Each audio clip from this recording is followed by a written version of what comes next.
નમસ્તે વિદ્યાર્થી મિત્રો.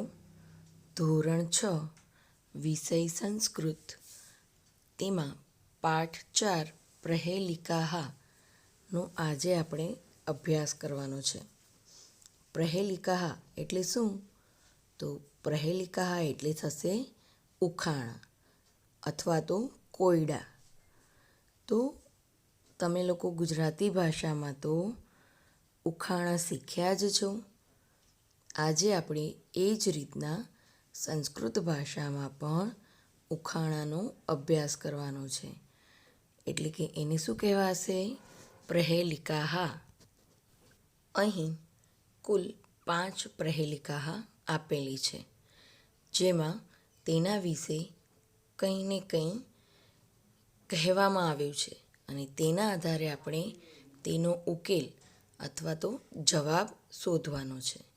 હવે તેમાં પહેલી પ્રહેલિકા જોઈએ તો મમ કંઠઃ નીલઃ વર્ષાકાલે અહમ નૃત્યામિ મમ પુચ્છમ અતિવ સુંદરમ અહમ કહ. હવે અહીં સમજીએ.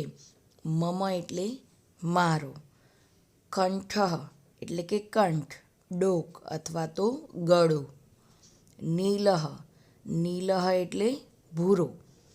તો શું થશે વાક્ય? મારો કંઠ ભૂરો છે. વર્ષાકાલે અહમ નૃત્યામિ. તો વર્ષાકાલે એટલે કે વર્ષા ઋતુમાં, અહમ એટલે હું અને નૃત્યામિ એટલે કે નાચું છું અથવા તો નૃત્ય કરું છું. તો વર્ષા ઋતુમાં હું નાચું છું. મમ પુચ્છમ અતિવ સુંદરમ. મમ એટલે મારા અને પુચ્છમ એટલે કે પૂંછડું થાય, પણ અહીં આપણે લેશું પીછા. અને અતિવ અતિવ એટલે અતિશય, ખૂબ જ, અત્યંત. અને સુંદરમ એટલે કે સુંદર. તો મારા પીછા ખૂબ જ સુંદર છે. અહમ કહ. અહમ એટલે હું અને કહ એટલે કોણ? તો કે હું કોણ? તો જવાબમાં શું આવશે? બોલો જોઈ. તો જવાબમાં આવશે મયુરઃ એટલે કે મોર. છે ને? શું કહે છે અહીં? મારો કંઠ ભૂરો છે. વર્ષા ઋતુમાં હું નાચું છું. મારા પીછા ખૂબ જ સુંદર છે. હું કોણ છું? તો જવાબમાં આવે મયુરઃ એટલે કે મોર. હવે બીજી પ્રહેલિકા જોઈએ. અહમ છાયામ દદામિ અહમ ફલમ દદામિ અહમ પુષ્પમ અપી દદામિ અહમ કહ. તો શું કહે છે અહીં? અહમ છાયામ દદામિ. અહમ એટલે હું, છાયામ એટલે છાયો અને દદામી એટલે આપું છું. તો હું છાયો આપું છું. અહમ ફલમ દદામિ. અહમ એટલે હું, ફલમ એટલે ફળ અને દદામી એટલે આપું છું. તો હું ફળ આપું છું. અહમ પુષ્પમ અપી દદામિ. અહમ એટલે હું, પુષ્પમ એટલે ફૂલ અને અપી એટલે પણ, દદામી એટલે આપું છું. તો હું ફૂલ પણ આપું છું. અહમ કહ. હું કોણ? તો અહીં જવાબ શું આવશે? બોલો જોઈ. તો જવાબમાં આવશે વૃક્ષઃ અથવા તો પાદપઃ એટલે કે ઝાડ. જોયું છે ને? અહીં શું કહે છે કે હું છાયા આપું છું, હું ફળ આપું છું, હું ફૂલ પણ આપું છું. હું કોણ છું? તો જવાબમાં આવશે વૃક્ષઃ પાદપઃ એટલે કે ઝાડ. સાચી વાત છે ને? ઝાડ આપણને છાયો આપે છે, ફળ આપે છે, ફૂલ પણ આપે છે. બરાબર ને? તે કેટલું આપણને ઉપયોગી છે. હવે ત્યાર પછી ત્રીજી પહેલિકા જોઈએ. અહમ હિમાલયે વસામિ. અહમ ગંગામ ધારયામિ. મમ નેત્ર ત્રયમ અસ્તિ. અહમ કહ. તો શું કહે છે અહીં? અહમ હિમાલયે વસામિ. તો કે હું હિમાલયમાં નિવાસ કરું છું અથવા તો રહું છું. અહમ ગંગામ ધારયામિ. અહમ એટલે હું. ગંગામ એટલે ગંગા. અહીં ગંગા કોણ છે? તો ગંગા નદી છે. તો અહીં શું કહે છે કે હું ગંગાને અથવા ગંગા નદીને ધારયામી એટલે કે ધારણ કરું છું. તો કે હું ગંગાને ધારણ કરું છું. મમ નેત્ર ત્રયમ અસ્તિ. મમ એટલે કે મારા અથવા તો મારે. અને નેત્ર એટલે નયન. ત્રયમ એટલે ત્રણ. તો નેત્ર ત્રયમ એટલે શું થશે? ત્રણ આંખો. અને અસ્તિ એટલે છે. તો મારે ત્રણ આંખો છે. અહમ કહ. હું કોણ? તો શું આવશે જવાબમાં? ચલો બોલો જોઈ. શું કહે છે અહીં?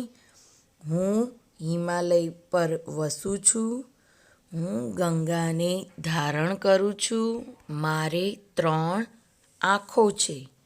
હું કોણ છું? તો જવાબમાં આવશે મહાદેવ અથવા તો શંકર અથવા તો કહી શકાય મહેશ્વર એટલે કે ભગવાન શંકર. હવે અહીં શું કહે છે કે હું હિમાલય ઉપર વસું છું. હિમાલયમાં રહું છું. તેમણે ગંગાને ધારણ કરેલ છે અને તેમને ત્રણ આંખો એટલે કે નેત્ર પણ છે. તો એ કોણ છે? તો શું આવશે જવાબમાં? મહાદેવ શંકર અથવા તો એને મહેશ્વર પણ કહેવાય. અને ગુજરાતીમાં શું થશે? ભગવાન શંકર. ત્યાર પછીની પ્રહેલિકા જોઈએ તો મમ ઉત્તરે હિમાલય. મમ દક્ષિણે સાગર. મમ ધ્વજ ત્રિવર્ણ. અહમ કાહ. તો અહીં શું કહે છે? મમ ઉત્તરે એટલે કે મારી ઉત્તર દિશામાં. હિમાલય એટલે કે હિમાલય. તો મારી ઉત્તર દિશામાં હિમાલય છે. મમ દક્ષિણે સાગર. મમ એટલે મારી અને દક્ષિણે એટલે દક્ષિણ દિશામાં અને સાગર એટલે કે સાગર સમુદ્ર. તો મારી દક્ષિણ દિશામાં સાગર છે અથવા સમુદ્ર છે. મમ ધ્વજ ત્રિવર્ણ. મમ એટલે કે મારો અને અહીં ધ્વજ એટલે કે ધ્વજ અથવા તો ઝંડો. અને ત્રિવર્ણ એટલે તિરંગો. તો અહીં શું કહે છે કે મારો ધ્વજ અથવા તો મારો ઝંડો ત્રિરંગોવાળો છે અથવા તો ત્રિરંગો છે. અહમ કા. હું કોણ છું? શું આવશે જવાબમાં? શું કહે છે? મારી ઉત્તરમાં હિમાલય છે. મારી દક્ષિણમાં સમુદ્ર છે. મારો ઝંડો તિરંગો છે. હું કોણ છું? તો જવાબમાં આવશે ભારત દેશ અથવા તો તેને ભારત માતા પણ કહેવાય.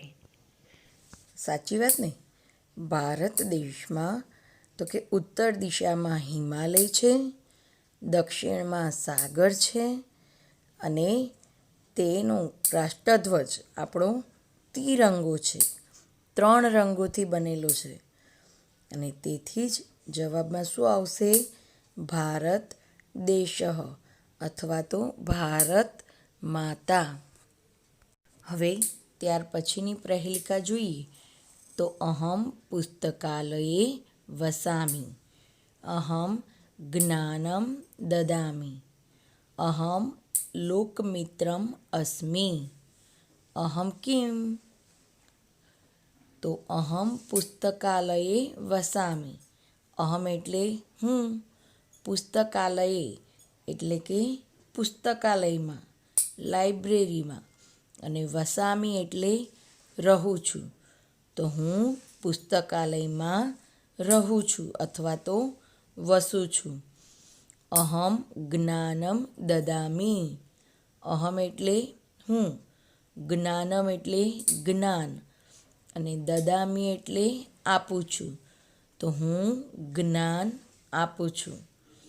અહમ લોકમિત્રમ અસ્મિ, અહમ એટલે હું, લોકમિત્રમ એટલે કે લોકોનો મિત્ર, અને અસ્મિ એટલે છું.